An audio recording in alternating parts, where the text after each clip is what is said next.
Bonjour mes amis, que Dieu vous bénisse tous. Le Saint-Esprit, seul le Saint-Esprit peut révéler sa volonté pour chacun d'entre nous. Et il fait cela, le saviez-vous? Il révèle sa volonté, non à tous, non.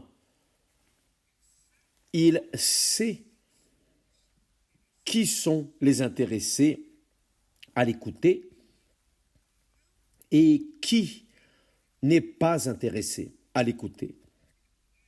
Il connaît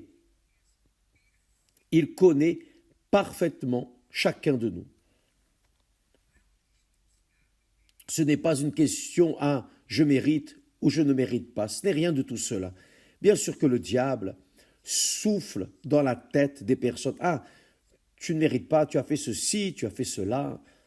Il n'y a rien de tout cela, rien de tout cela. Dieu ne nous choisit pas, ne nous élit pas à cause de nos mérites. Non.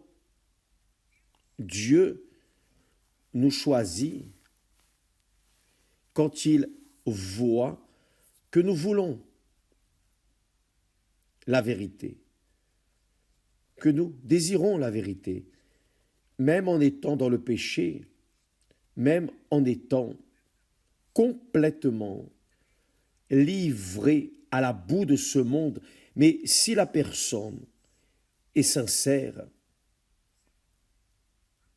s'il a dans le plus profond de son cœur, elle dit, je suis fatigué de ce monde, je suis fatigué de cette vie, j'en ai assez, je voudrais j'aimerais connaître Dieu.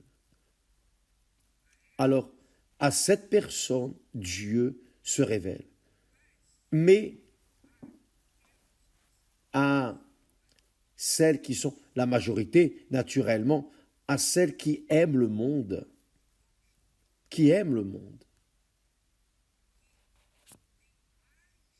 qui ont plus de plaisir dans les choses que le monde offre que dans les choses que Dieu offre. Alors, celles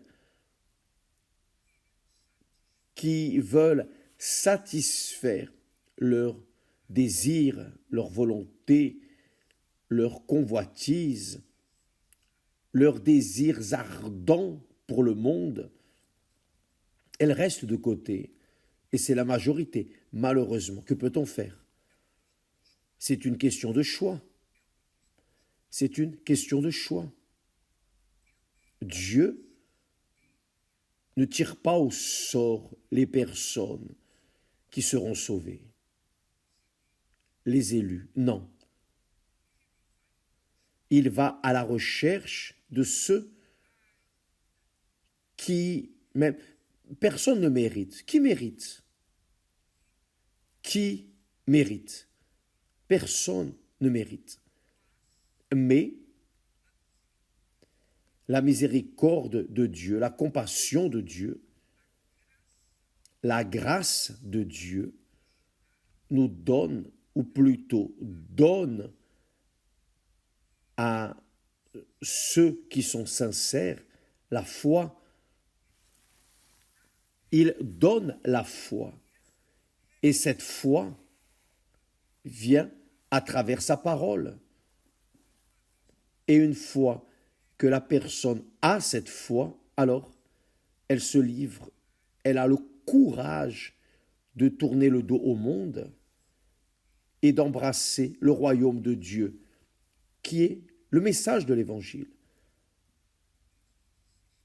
Le Seigneur Jésus a dit, le royaume de Dieu est venu jusqu'à vous. Hier, malheureusement, le message a été coupé, un problème d'Internet, mais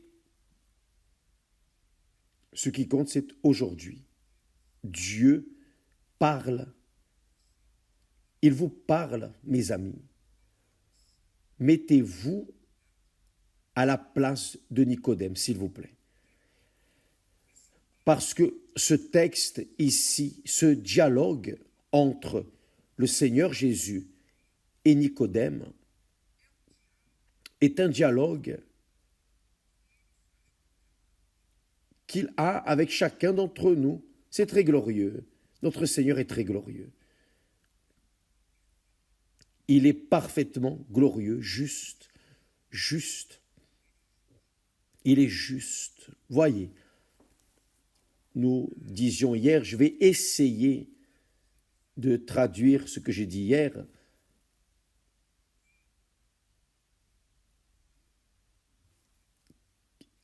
Qu'un homme religieux, un homme qui était maître dans la religion, il était chef dans la religion, l'un des principaux dans la religion judaïque. Il était pharisien, c'est une lignée du judaïsme. Il y avait les pharisiens, les sadducéens, enfin. Cet homme était un pharisien. Un pharisien. Aujourd'hui, nous disons que le pharisien, normalement, on traite la personne de pharisien comme si, mais non, à l'époque, ces hommes venaient d'une lignée, comme les évangéliques. Il y a la lignée méthodiste, pentecôtiste, c'est la même chose. À cette époque, il y avait cela aussi. Donc, il était un pharisien. Il était un leader. Il était un leader, un maître de la religion. Donc, la nuit, il est allé vers le Seigneur Jésus. Il est allé la nuit vers le Seigneur Jésus. Et il a dit au Seigneur Jésus, Rabbi, nous savons, il parlait pour lui et ses collègues, nous savons que tu es un docteur venu de Dieu, car personne ne peut faire ces miracles que tu fais si Dieu n'est avec lui. C'est-à-dire, il s'est approché du Seigneur Jésus. Le Seigneur Jésus a écouté ce qu'il avait à dire. Et il a dit, Seigneur, grâce à Dieu, tu es un homme de Dieu, car personne ne fait ce que tu fais si Dieu n'est pas avec lui. C'est-à-dire, lui, comme pharisien, a reconnu dans le Seigneur Jésus quelqu'un sincère, véritable, quelqu'un qui cherchait la vérité. Et le Seigneur Jésus, au lieu de dire comme nous ferions, ah merci, grâce à Dieu, amen, etc., le Seigneur Jésus est allé direct au point. Le Seigneur Jésus n'a pas eu de conversation futile. Non, il est allé directement là où il fallait aller. Oh, Nicodème, en vérité, je te le dis, si un homme ne naît de nouveau, il ne peut voir le royaume de Dieu. Quand le Seigneur Jésus a parlé de la nouvelle naissance, il n'a pas compris. Il était spirituel, il était un homme de la loi religieuse, de la loi, de la Torah, il connaissait les lois de Moïse, les psaumes, les prophètes, etc. Mais il n'avait ni même l'idée de ce que signifiait naître de nouveau, ce qui arrive. Par exemple, vous qui me regardez maintenant et qui n'avez pas encore eu une rencontre avec Dieu, mais je crois qu'il est en train de vous parler maintenant. Le Saint-Esprit, si vous êtes cette personne sincère et voulez connaître la vérité, excusez-moi. Alors, il vous parle. Ça ne sert à rien d'arriver et de dire « Ah, l'Église est bien, l'Église universelle, a beaucoup de miracles, des choses merveilleuses. » Cela n'ajoute rien. Ce qui compte, c'est vous. C'est que vous ayez conscience du suivant. Si vous ne naissez pas de nouveau, de rien ne serviront vos éloges au travail de l'Église universelle. Ça ne sert à rien. Ça ne sert à rien que vous fassiez l'éloge ou que vous rendiez grâce à Dieu pour les personnes qui ont eu une rencontre avec Dieu. Cela doit vous arriver. Pardon. d'être si franc, si direct, mais c'est la réalité. Si ça ne vous arrive pas, le témoignage de la personne n'a aucune valeur. Pour vous, pour elle, oui, mais pour vous, ça n'aura pas de valeur. Quand cela vous arrivera, vous allez comprendre ce que signifie naître de nouveau. Car le royaume de Dieu est spirituel. Nous avons dit cela hier. Le royaume de Dieu n'est pas visible, il n'est pas palpable. Le royaume de Dieu n'a rien à voir avec le royaume de ce monde. Le royaume du monde, nous le prenons, nous le touchons, nous le sentons, on dort, on se réveille, etc., etc., etc. Nous vivons le royaume du monde, mais le royaume de Dieu est spirituel. Le royaume de Dieu, vous vivez, vous personnellement. Chacun vit personnellement. Et cette vie dans le royaume de Dieu, c'est quelque chose d'inexplicable. Seuls ceux qui vivent savent ce que nous disons. Parce que c'est impossible que la personne naisse de nouveau en étant vieille.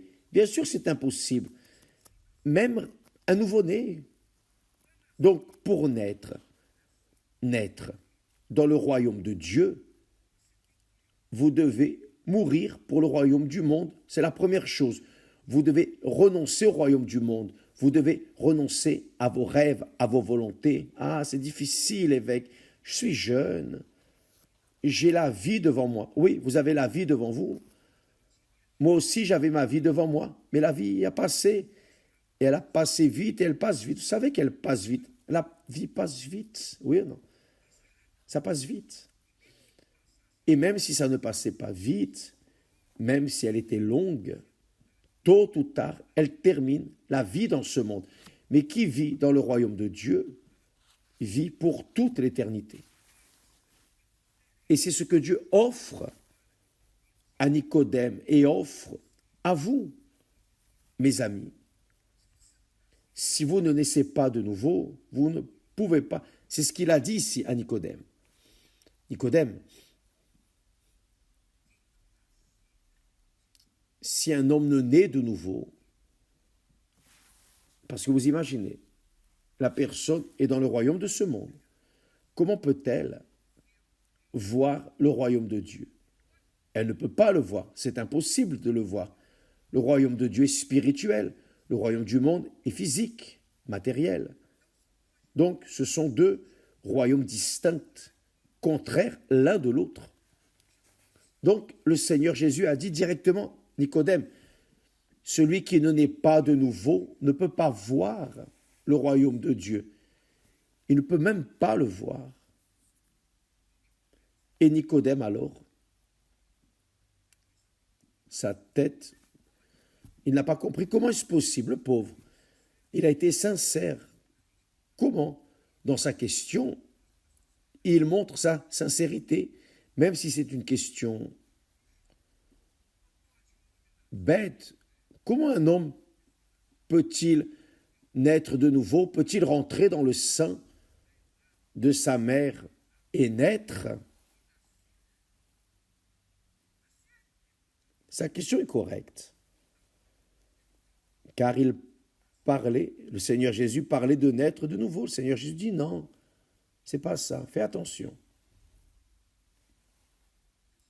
Le Seigneur Jésus a dit, en vérité, quand le Seigneur Jésus dit en vérité, il fortifie une idée à laquelle vous devez faire très attention. Voyez que au verset 3, le Seigneur Jésus dit, le Seigneur Jésus a répondu à Nicodème après ses éloges, en vérité, je te le dis, si un homme ne naît de nouveau, il ne peut voir le royaume de Dieu. Ici, le Seigneur Jésus appuie sur la même idée en disant, en vérité, je te le dis. Si un homme ne naît d'eau et d'esprit, naître d'eau, c'est le baptême de repentance. Ce n'est pas le baptême d'eau purement et simplement comme les hypocrites, les pharisiens et sadducéens qui allaient jusqu'à Jean-Baptiste pour être baptisés. Ils étaient hypocrites car les autres confessaient leurs péchés sincèrement et disaient réellement j'ai péché, j'ai fait ceci, cela. Mais les pharisiens et les sadducéens faisaient semblant, ils feignaient d'être sincères. Et Jean-Baptiste avait du discernement pour voir qu'ils étaient hypocrites. Et il leur a dit, race de vipères, race de vipères, race de cobras vénéneux, qui vous a appris à fuir à la colère à venir, car la colère à venir arrive. Donc, dans le cas de Nicodème, le Seigneur Jésus a enseigné Nicodème comment est-ce qu'il peut naître de nouveau. Il le dit. Il a montré le royaume de Dieu. Le royaume de Dieu, comme c'est un royaume spirituel, seuls ceux qui y entrent peuvent le connaître. Et pour naître de Dieu, on ne peut pas naître de Dieu, disait le Seigneur Jésus, en d'autres mots. La personne ne peut pas naître de Dieu sans se repentir de ses péchés. Si elle ne tourne pas le dos au monde, si elle ne meurt pas pour le monde, si elle ne meurt pas pour ses rêves, elle doit abandonner son petit monde insignifiant et rempli de rêves et de projets. Le Seigneur Jésus a dit, en vérité, je te le dis, si un homme ne naît d'eau, c'est-à-dire d'abord, la personne doit se repentir, la personne doit prouver à Dieu que réellement elle veut naître de Dieu, du Saint-Esprit. Et pour lui prouver qu'elle veut réellement, qu'elle est sincère, alors elle confesse ses péchés, elle se repent de ses péchés, elle laisse ses péchés, elle abandonne ses péchés, elle abandonne la vieille vie qu'elle vivait, elle abandonne ses amis ennemis, ses amis ennemis, elle abandonne ses amitiés du monde, elle se repent évidemment, elle laisse ses amitiés du monde, l'amour du monde, laisse les amis, laisse tout, parents, tout. Et là, la personne commence à suivre le Seigneur Jésus. Et c'est ce que le Seigneur Jésus enseigna à Nicodème. Si un homme ne naît d'eau, ça c'est une action de notre part. C'est moi qui me repens. Si je me repens et que je laisse mes péchés, alors le Saint-Esprit vient sur moi et il me fait naître de nouveau. Cette action, c'est de Dieu. C'est de Dieu, c'est lui qui fait cela. Personne ne peut faire cela, car c'est Dieu lui-même qui engendre des enfants de Dieu. C'est le Saint-Esprit qui engendre des personnes spirituelles, qui est né de la chair et chair, qui est né de l'esprit est esprit. Mais pour que la personne naisse du Saint-Esprit, pour que la personne, je vais parler en d'autres mots, pour que la personne reçoive le baptême du Saint-Esprit, d'abord, elle doit se repentir. D'abord, elle doit reconnaître qu'elle est pécheresse. Je suis pécheur et j'abandonne ce péché. Cette vie erronée que je vis, elle tourne le dos à cette vie erronée. Et elle est ensevelie dans les eaux. C'est-à-dire baptisée dans les eaux. Baptisée ou ensevelie, c'est la même chose dans l'original grec. Donc, quand la personne est baptisée d'eau, elle est ensevelie. C'est un signal public pour elle-même et par-dessus tout, pour tout le monde, que maintenant, elle n'est plus de ce monde. Elle n'appartient plus à ses amitiés. Maintenant, elle a renoncé au monde et elle est morte. Elle a été ensevelie pour suivre le Seigneur Jésus. Là, oui. Quand cette attitude du baptême dans les eaux est avec repentance et sincère et véritable, là oui, le Saint-Esprit descend sur elle. Car c'est le mode opératoire, ce qui devrait arriver dans la vie des personnes. La personne, quand elle est baptisée dans les eaux, elle meurt pour le monde, elle meurt pour ses parents, elle meurt pour elle-même. Elle est ensevelie. Quand la personne est ensevelie, son corps reste là, enseveli. Donc, elle laisse le monde, ce monde. Et alors, en se relevant des eaux, le Saint-Esprit vient sur elle et fait d'elle une nouvelle créature. Là oui, elle naît de l'Esprit. Mais d'abord, elle a dû naître de l'eau, qui est le baptême de repentance. Donc, vous avez été baptisé plusieurs fois. Vous savez pourquoi vous vous êtes baptisé? Parce que vous avez péché à « je ne vais plus faire ça » et vous vous êtes baptisé. Mais vous avez fait de nouveau. Pourquoi? Parce qu'en vérité, vous n'avez pas enseveli, vous n'avez pas été enseveli, vous avez pris un bain. Bon, vous avez adultéré. Ah, j'ai péché, je vais me baptiser de nouveau. Vous vous baptisez. Mais votre nature n'est pas morte. Votre nature continue, reste vivante, elle n'a pas été ensevelie. Le corps du péché n'a pas été enseveli. Et parce qu'il n'a pas été enseveli, alors, vous allez recommencer à pécher. Votre corps est vivant pour pécher. Avez-vous compris? Donc, je sais que beaucoup de personnes se baptisent plusieurs fois. Comme j'ai fait cela, je confesse, j'ai aussi fait cela. J'ai fait cela. Pourquoi? Parce que je n'avais pas le discernement. Personne ne m'a enseigné. Personne ne m'a enseigné, malheureusement. J'ai dû apprendre en recevant des coups. Mais finalement, le Saint-Esprit m'a convaincu. Donc, mes amis,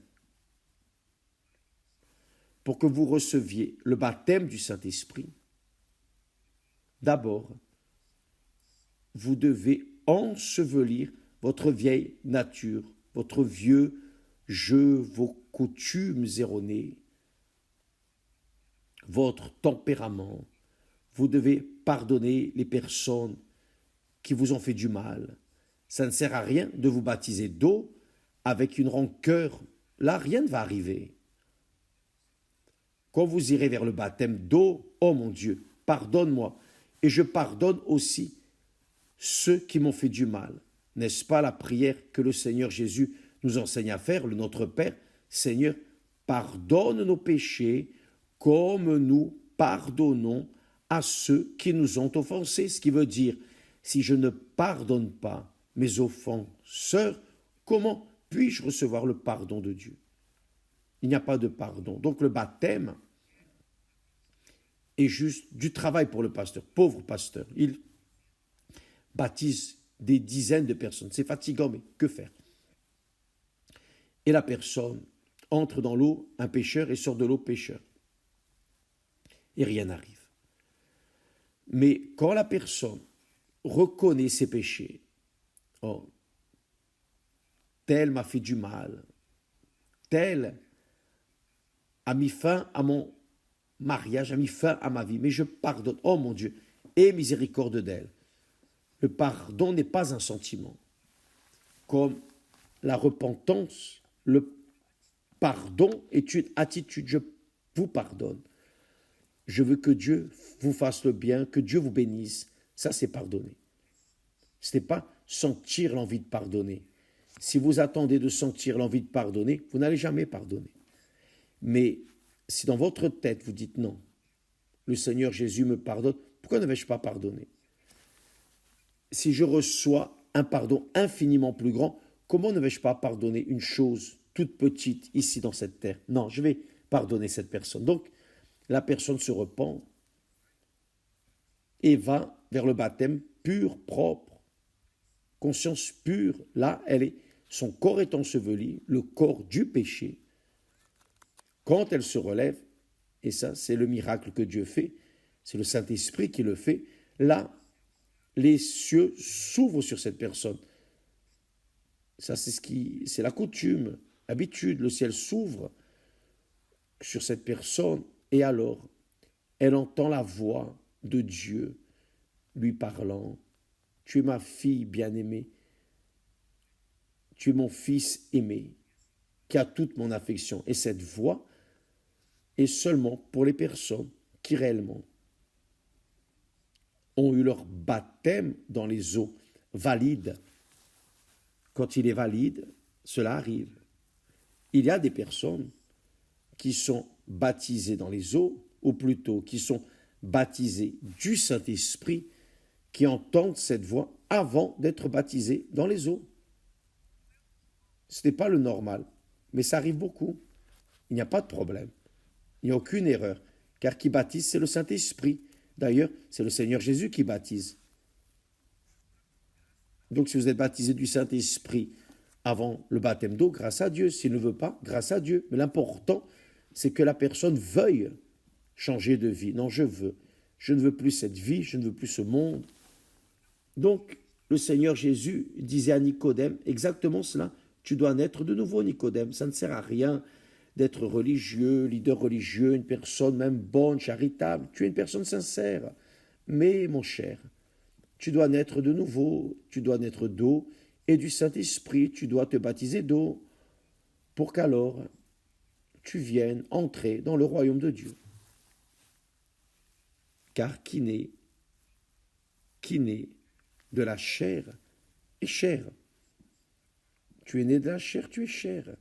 Mais qui naît du Saint-Esprit est esprit. Donc, quand la personne naît du Saint-Esprit, elle est esprit.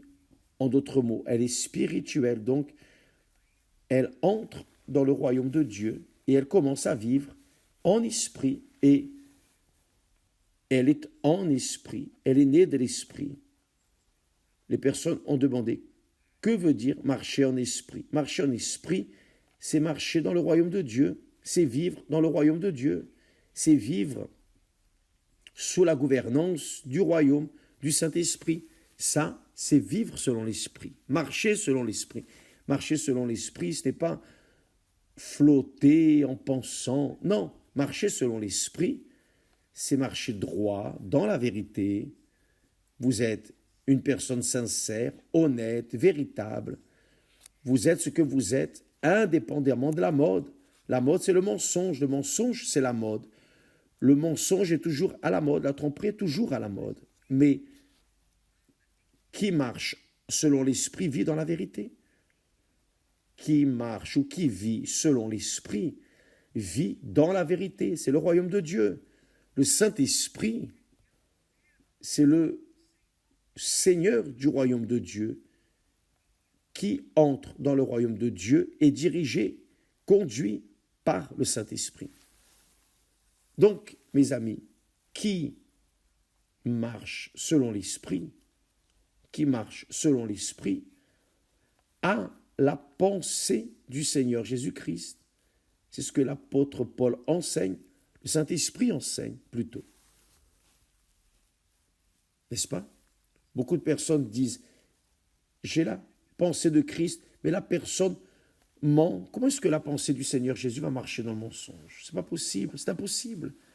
Donc, les personnes se trompent, les personnes aiment être trompées, les personnes aiment le monde. Le monde, c'est un monde de tromperie, de mensonges, de fausseté, d'hypocrisie, de blablabla, de louanges, de gloire passagère. Ce monde est pourri, répugnant, car c'est un monde de fausseté. Mais qui naît d'eau et du Saint-Esprit vit dans un autre monde. Qui marche ou qui vit selon l'Esprit, qui marche selon l'Esprit, est guidé par l'Esprit de la vérité ou de vérité, qui est le Saint-Esprit. Qui marche selon l'Esprit marche avec Dieu, dans la justice, dans la vérité. Par exemple, quand les personnes revendiquent de Dieu, les personnes de Dieu, excusez-moi un instant, quand les personnes, maintenant dans cette campagne d'Israël, revendiquent la justice de Dieu, supposément, elles sont en train de vivre dans la justice.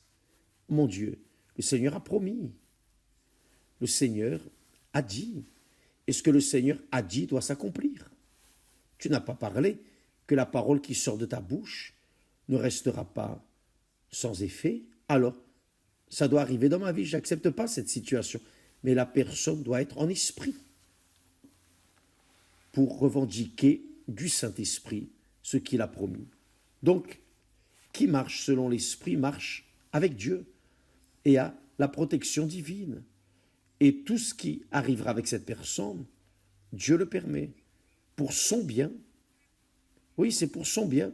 Ce n'est pas ce qui est écrit, que tout concourt au bien de celui qui aime Dieu.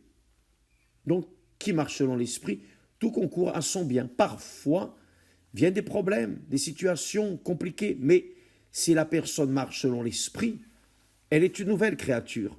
Elle est en train de vivre dans le royaume de Dieu. Donc, tout ce qui lui arrive, elle est sous l'autorité de Dieu. Et le diable ne la touche pas. Qui vit dans le royaume de Dieu, le diable ne la touche pas. Le diable ne touche pas. Nous avons des témoignages de personnes qui ont fait du mal, de sorcellerie, magie, des personnes qui ont même vendu leur maison, faire de la sorcellerie pour me tuer. Regardez-moi là. Donc, pourquoi est-ce que la sorcellerie n'a pas marché? Et jamais elle ne marchera. Parce que tant que je suis dans le royaume de Dieu, vivant dans le royaume de Dieu, sous l'autorité de l'Esprit de Dieu, personne ne peut me toucher. Sauf si Dieu le permet. Et s'il permet, c'est pour mon bien. Avez-vous compris? Qui marche selon l'Esprit marche dans la foi, marche dans l'espérance, marche dans l'amour. La foi, l'espérance et l'amour. Mais le plus grand, c'est l'amour. Pourquoi? Parce que l'amour, c'est le Saint-Esprit. Donc, mes amis, marcher selon l'Esprit, c'est être humble pour accepter, soumettre sa vie au Saint-Esprit, au royaume du Saint-Esprit, au royaume de Dieu. Donc, la personne est sincère, elle est humble, elle est sincère, elle est véritable. Pourquoi? Parce qu'elle porte en elle le caractère de Dieu. Dieu est pureté, Dieu est pur.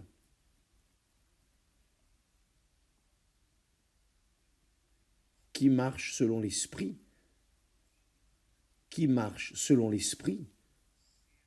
conserve la foi, et dans la foi, toujours 24 heures sur 24. Et la bonne conscience. La personne qui est dans la foi a une bonne conscience, peu importe si on dit qu'elle est ceci, qu'elle est cela ou autre chose. L'évêque est un voleur, l'évêque se remplit d'argent, l'évêque Macédo est le plus grand trompeur, c'est l'antéchrist. Tout cela, mes amis, fait partie de ceux qui vivent dans le royaume de Dieu. Qui vit dans le royaume de Dieu est censuré, critiqué et martyrisé par ce monde. Et le Seigneur Jésus a dit, oh, faites attention, vous qui allez me suivre, quand vous serez calomniés, quand vous souffrirez d'injustice, quand vous serez persécutés et même tués à cause de moi, vous êtes heureux. Vous êtes heureux, réjouissez-vous, exultez. Donc, quand les personnes parlent mal, écrivent, et je laisse parler à volonté. Quand la personne écrit quelque chose critiquant, ma personne, je laisse. Je ne m'offense pas. J'ai compassion de ces personnes. Mais laissez-les parler. C'est une manière pour elles d'enlever d'elles toute la saleté qu'elles ont. Qui sait, d'une certaine manière, je les aide en les laissant parler à volonté, n'est-ce pas? L'important, c'est qu'elles écoutent, c'est qu'elles participent au message qui vient du royaume de Dieu. Donc, mes amis, avez-vous compris ce que veut dire naître de nouveau? Personne, littéralement, personne n'est capable de naître de soi-même. Mais la personne doit contribuer à sa nouvelle naissance. Comment? D'abord, en se repentant de ses péchés, de sa vie erronée, laissant ses péchés. La repentance, c'est cela. Vous laissez les péchés, vous laissez la vie erronée, vous laissez le monde en arrière et vous embrassez les promesses de Dieu et vous vivez dans les promesses de Dieu. Là, oui, quand vous vous repentez, que vous êtes baptisé dans les eaux, que ce soit par immersion ou aspersion, parce qu'il y a des personnes qui ne peuvent pas être immergées dans les eaux à cause de la situation sur un lit de douleur, un lit d'hôpital ou à la fin de la vie. Donc, l'aspersion vaut, elle est valide dès l'instant où il y a la repentance. Alors, ensuite, le Saint-Esprit descend sur elle et fait d'elle une nouvelle créature.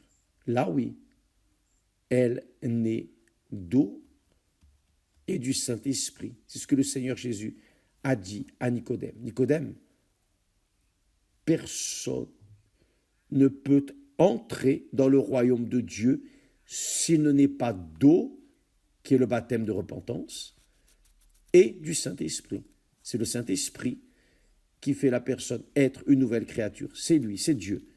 Mais la personne doit vouloir. La personne doit concorder avec lui. C'est le mariage. C'est le mariage. C'est une alliance avec Dieu. Dans le mariage, ce sont deux personnes au minimum. Ce sont deux personnes qui se marient.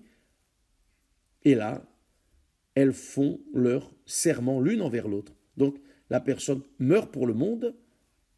Oh Seigneur Jésus, je meurs pour ce monde. Voici, je livre ma vie. Je tourne le dos au monde. Là, oui, son esprit vient et fait de la personne une nouvelle créature. Là, elle naît du Saint-Esprit. C'est-à-dire, elle est née d'eau et elle est née du Saint-Esprit. Là, oui, elle entre dans le royaume de Dieu et plus jamais elle n'est dans le royaume de ce monde. Et là, elle va vivre toute l'éternité. Toute l'éternité. Le Seigneur Jésus a dit, celui qui vit et croit en moi ne mourra jamais, c'est-à-dire, elle ne se séparera jamais de moi, jamais elle ne se séparera de moi. Alléluia. Et cela n'arrive qu'avec ceux qui naissent d'eau et du Saint-Esprit. J'espère que je me suis expliqué, je crois que le Saint-Esprit va vous faire comprendre ce message et vous faire penser, raisonner, pour qu'alors vous veniez prendre la décision de mourir pour le monde, pour naître pour Dieu. Que Dieu vous bénisse et à demain, au nom du Seigneur Jésus. Grâce à Dieu.